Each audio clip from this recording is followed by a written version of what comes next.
எனக்கு தெரியாது. ஆனால் சில ஞானிகளை, சில சித்தர்களை தரிசிக்கக்கூடிய வாய்ப்பு கிடைத்தது. எசக்கின்னு ஒரு சித்தர், அவர் என்னை கட்டி தழுவி கொண்டார். கொல்லிமலை, நாமக்கல், இங்க போயிருக்கிறேன். அந்த சித்தர் வெறும் கோவணம்தான், உடம்பு பளபளன்னு இருக்கு, தேஜஸ்.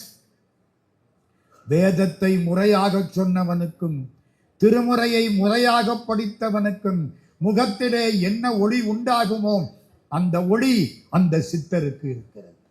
நான் இன்னைக்கு பேச போறேன், திருமந்திரம் பத்தி 3 மணி நேரம் பேச போறேன். சித்தர்கள் மகாநாடு, இவர்கிட்ட கொண்டே என்ன விட்டுட்டாங்க. நான் பார்க்கிறேன், வந்தார், அப்படியே கட்டி பிடிச்சார். சந்தோஷமா இருந்துச்சு. நீ பேசுற போது நான் வந்து பக்கத்துல உட்காருவேன். எனக்கு கை காலெல்லாம் ஆடிப்போச்சு.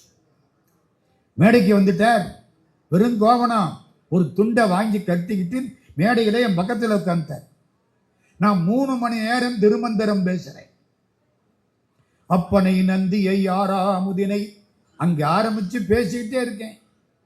திரும்பி பார்த்தா சித்தர் உட்கார்ந்து இருக்கிற நாக்காளிக்கு ஒரு 1/2 அடி மேல இருக்கார். எல்லாம் அவரைத்தான் பார்த்தாங்க. நான் சொன்னேன், இது தியரி, அது பிராக்டிக்கல். மறக்க முடியாது ஐயா, அவரை கட்டி பிடிச்சதை மறக்க முடியாது ஐயா. 2-3 முறை அவரை பார்த்ததை மறக்க முடியாது ஐயா. இன்னும் அனுபவங்கள் நிறைய இருக்கு.